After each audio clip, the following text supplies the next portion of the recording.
on wages, prices, and profits. Now, I know there are some people who say that this isn't any business of the President of the United States. Hi guys, welcome back to Two Moms, One Mic. I'm Desiree. I'm Tania. And today, y'all, we're going to be telling y'all about our birth stories. But first, I think we need some time to decompress and just talk about what it took for us to get here today. So, Des, how has your day been leading up to now? Honestly, I did not wake up on the time I needed to. I was tired. And then I flat ironed my hair. Mind you, I left her house like at 1 a.m. And got home at like 2. Yeah. And my child was up the whole time, but she knocked out in the car, thank God. So that was great. She was complaining the whole time too this morning. Really? Because I wouldn't take her out. I'm like, no, like I'm moving around, so sorry. Then when I finally took her out, she started saying hi and then dancing. Sounds like Ava. Yeah. Hi. Hi. And waving. Hi. I'm like, hi, baby. Like, how are you doing? Mommy's trying to get stuff together. Literally. And she got mad when I started doing my makeup. I'm like, sis, I don't trust you. I don't trust you. Right. This morning, starting from last night, hectic. But this morning, this afternoon, getting here, hectic. I already know you had a packed day. So let's start with last night. My sister called me out of nowhere. Oh, I need somebody to take Torian to school. I need somebody to take him to school. Me trying to be super aunt. I just like, okay, I can do it. Girl, I gotta be at work at 8:30 in the morning. The latest he can be to school is 10. The earliest he could be is 7. And I'm not waking up at 6 o'clock. I'm not doing that. But I ain't gonna lie, like the getting him ready part was easy. That was the easy part. Got back home, me and June, we chilled, we watched TV, take a nap. My sister called me. Did you forget his book bag? Uh-oh. I'm like, oh shit, I did forget his book bag. His diapers is in there. And then he has this cup and he doesn't want to drink from any other cup. So he's having a meltdown since I dropped him off around 8 this morning. He's having a meltdown this whole time until like 1:30 when I finally get there. Oh my gosh. So when I get there, I drop off the car seat in the book bag. Nobody's coming to the door. I'm out there for like 5. This is when I was on the phone with you. I was like, hold on. I'm outside waiting, ringing the doorbell. That girl that got a ring doorbell and still not answering the door. So I'm like, okay, I just leave the stuff right there. So I pull off. Mind you guys, I have to drop my son off as well, all the way on the other side of town. So I'm speeding, trying to get there, trying to drop him off. I get to his grandma's house like 1:30. 2 o'clock. 2:05? 2:05. 2:05. Yeah. And then get there. I type in the address. This shit says 50 minutes. I'm like, 50 minutes? So the thing is like, you're going to get there at 3:15. Girl, when I say pushing it. You said, she literally texted me, guys. It was like speeding. And I was like, oh my God, be safe. I wanted to make it. And I have like anxiety about being late too. So like that kind of just added to it. So I definitely understand that. That's that. But anyways, guys, let's go ahead and get into our birth stories. I'll let Des go first. Honestly, guys, I don't remember a lot. It feels like a fever dream. Yeah, it feels like a fever dream. All I remember is that my water didn't like really break, but it broke. Like I went to go pee and like I guess my amniotic fluid like came out in like a spurt. And I realized, I was like, that's not pee. I was like, wait a minute. So, but then nothing else happened. Like it just stopped. So I'm like, I'm really confused. So then I called my mom. Mind you, I think this is like 3 a.m. I don't remember the time. I just remember going to the hospital and they checked if it was amniotic fluid and it was. And then they were like, oh, you're going to have a baby. Bro, kids come at the most like random inconvenient times. Literally. 3 in the morning. You know what? I just remember it being at night. Like her father was at work and he was he was like, are you serious? Like, or he was supposed to be going to work. I don't remember which one. But he was like, are you serious? Like, good timing. I'm like, that's your daughter. What you mean? That's not my fault. I'm on her timing. Right. I just house her. Not just house her. I just house her. Like, literally. Literally. So We went to the hospital. I was actually really upset because they had to take that instrument. You know when you like get a pap smear? Oh yeah, the thing that So this is TMI, guys, but my muscle's very tight, so it's uncomfortable. Like it just won't go in. Right.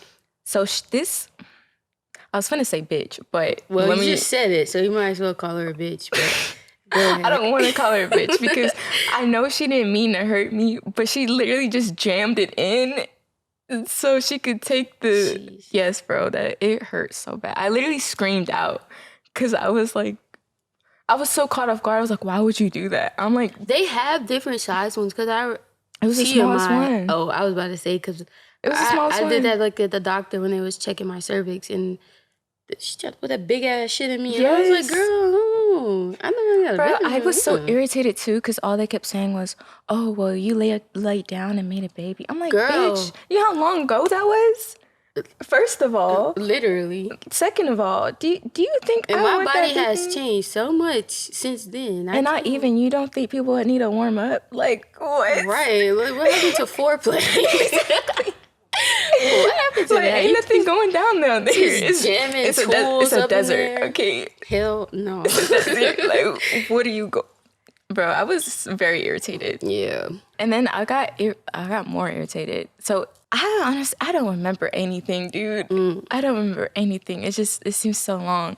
I do specifically remember this one time, a part where like my contractions were getting heavy before I got induced.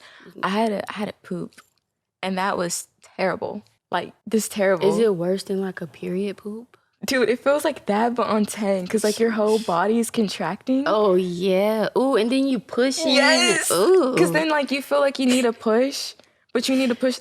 Bro, it was all bad. Yeah. So that does not sound enjoyable. It was not good.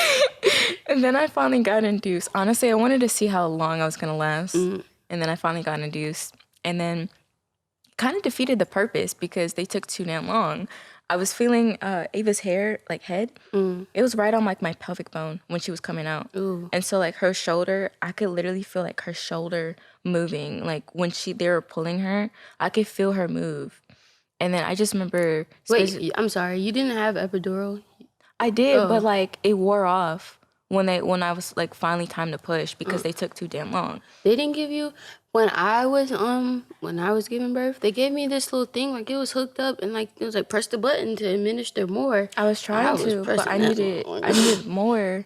And the midwife was like, "Oh, don't give her more because the baby was coming." No, she was like, "Don't give her more because you won't be able to like push correctly or something." So I'm thinking like, oh, maybe I need to be more awake. I don't know what I was thinking. It was my first baby. It make a little sense, but no. It make a little sense, but like not to the point where I'm like in excruciating pain because at that point I was really like get this baby out of me. Yeah, it come to a point. It was like no pain, no gain. I don't give a fuck. Just get the baby out. Literally, and all she kept saying was, "Oh, touch your head, oh. bitch." I don't think they understand like like how much in that moment you're disassociating. Like, yes. I'm literally just laying looking at the ceiling, bright lights in my face. Can like, we literally talk about like afterwards? Like I thought I was going to throw up. I had like the bag set next to me, girl, and I don't know. The smell is so different. It's like a smell I've never smelled before. Like chemically. No, yeah, it's like chemical, but like. I don't know how to describe it. They told me that it was the IV. I know it's kind of like in my opinion, if we talking about the same thing, it's kind of like when the baby comes out. You know that smell?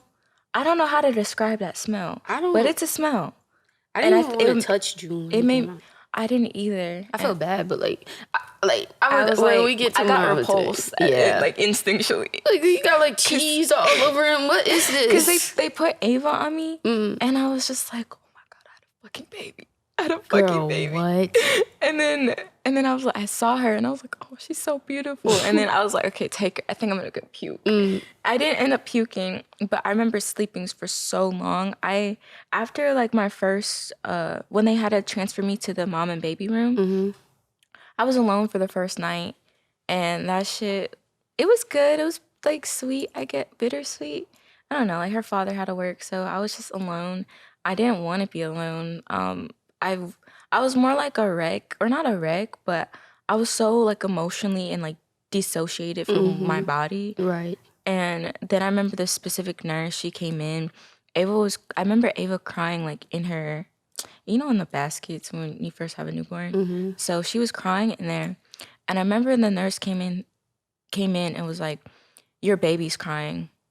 Like as if I should get up when she's supposed to be there to help me. I was just about to say the whole point of, you know what I'm saying? Not the whole point, but they're supposed to help. But she was like, oh, you need to get up and like feed your baby. You need to make sure she's eating. I'm like, girl, I just had a baby. Like, what are you talking about? Like my mind is so far gone. Like and then it was just a weird feeling. It's like you never met this human before. So, but you're connected to it. It's so weird. I felt really connected when Ava was in my tummy. But then when she came out, I was like, who are you? Yeah. Like, do I love you yet? And that's one thing like that I want to dive deeper into one day on one of our episodes is like just kind of that mom guilt of not having like an initial bond with your child and like feeling like you kind of have to force it. Like that shit hurts really bad. I feel like that pressure like plays in with postpartum depression a lot. Because I feel like that's how I kind of got it. Me too. I mean, most people who have depression before are prone to postpartum depression. So when I got it, if it was more like a feeling like I can't connect with my child, I'm a bad mom. Yeah. And then I was scared it was going to turn into psychosis because my thoughts started getting more negative and like it was to the point where I think I needed to like go somewhere. Yeah, and that was really scary. Yeah. That is like, I would say that's probably one of the toughest things that I've dealt with, like postpartum depression, and like you said, like those intrusive thoughts and like the like being scared of going into a psychosis because that shit is very real. Like, and scary. It is because it's like your brain kind of like literally when you're pregnant, your brain switches. When you just literally after you have the baby, your brain switches. Did you see that post on Instagram? What? It was, I don't know I don't know if she's a model or something, but she said the most ignorant thing ever. She was like, bitches just baby mamas let themselves go and that's why the baby dad leaves. I'm like, if their baby mama let themselves go after a baby, they're probably experiencing postpartum depression. That's what everyone said in the comments. And I'm like, she probably don't even have no damn kids. That's what I'm saying. Like, how are you going to say that? And first of all, why are you putting that blame? I hate when people do that. Why are you shifting the blame onto women, the woman, right, and not the man? Because that's a very surface level, vain thing to think of. Yeah. I'm gonna leave my baby mama because she just had a baby. I'm not attracted to her anymore. She don't look good. She not doing her hair. Like, no. Are you okay? Do you need help? Like, none of that. One thing I will say about Hugh, like, I was kind of the one beating myself up, and I was thinking like, oh, he's gonna leave me because like I look like shit, and I'm not doing this, I'm not doing that, but like he constantly gave me that reassurance of like, I love you, and you literally just had a baby, like take it easy on yourself, and like he took care of me, he helped me take care of June, and like that's kind of what played into like my postpartum depression is. He was helping so much to where I felt like I wasn't doing enough. Or like I couldn't, like it seemed like he was bonding more with him than I was. And I was like, I kind of relate to the bonding more in that way. But for me, it felt like I was doing everything by myself. Like I had help there, but it's like I had to ask for it. Yeah. And in my head, I'm like, why do I have to ask for these things? You see I'm struggling type thing. And I was just really irritated by that. And then I remember just having a conversation with her father, like I'm like depressed, like I don't know what to do, and it didn't go well. Like at the end of the day, I comforted him. Right. And never mind. It was like I don't hold anything against her father, but like that was a very eye-opening experience because I think just the whole experience, my whole birth experience. Afterwards, I was like, I never want to have a birth like this ever again. Like any type of child I have in the future, I'm never having that same experience. I know it won't be the same experience, but I never want that type of like, not insecurity, but like... You just want a sense of security. Yeah, I want a sense of security. Yeah. I want to feel secure. And I didn't feel secure. I felt like I was juggling a lot of things. And then another part was it like, you know how like you have sex after having a baby? Yeah. I personally believe I had it way too early. It was still within like after. It was 6 weeks. Yeah, but it was like after because like, girl, I'm not in that mindset. Right. Like, I didn't even feel like sexy. Exactly. I didn't feel like I didn't want it. Yeah, that was the furthest thing from my mind, to Literally. be honest. And I just remember just saying, whatever, like, I guess, it. just fuck it. And I regret doing that because I feel like my body needed time to heal more. And I think at a certain point, I was kind of feeling those repercussions. Yeah, I will. Well, I'm not saying like I was pressured or I did anything like I didn't want to do it. I wanted to do it. But I feel the same way. Like I should have took more time afterwards. I did wait till my 6 weeks is up, but it was literally like, okay, bitch, your 6 weeks is up. I know. But however, you know what I'm saying? I did feel like, you know what I was going through? Well, you know what I'm still going through, like health-wise with all like hormones and all of that shit. Just, I've been fucked up ever since. I'm not gonna lie. Like my body has not been the same ever since. I think that's what people don't understand either. Like your body's not the same physical-wise ever. Right. No matter how like, cause like it's not even just on the outside surface. It's literally internal. Mm-hmm. Your body's not the same.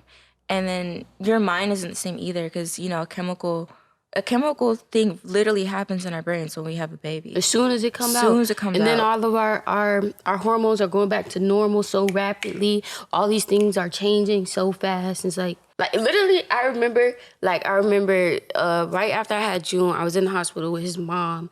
And I think Hugh went to go get food or something. Mm-hmm. And I was just sitting there like literally, girl, sprawled out on the bed like That's this. How I was like...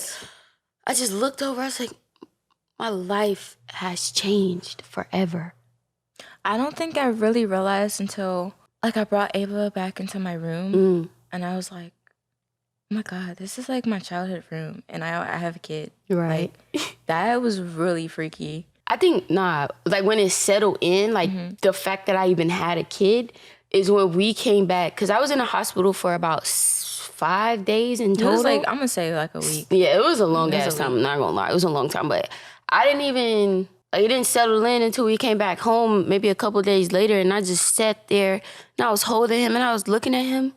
And I just started like bawling, crying like, oh, I just love him. I'm a mommy. Oh my. I was like, he's real. He was like, girl, don't you remember pushing him out your Gucci? But it doesn't set in until like... It doesn't. Like sometimes days, months later. Like, I don't know why, but it can be the opposite too because I didn't... If it's like I loved Ava, but I was like, I don't know you. It's kind of like, for me, weird. It was like a generic love. Like, you know how like you love somebody, but like you don't have like that emotional connection. Right, that's what it was. And that's why I think I didn't feel connected to her. Mm-hmm. Like, because like, you know, her father would take her and, you know, she'll go right to sleep or something. Yeah. She's still a daddy's girl. You know, she could be her daddy's girl. She her mom's girl too, but... I was just TT's like, girl, because she loved me. She everyone's girl.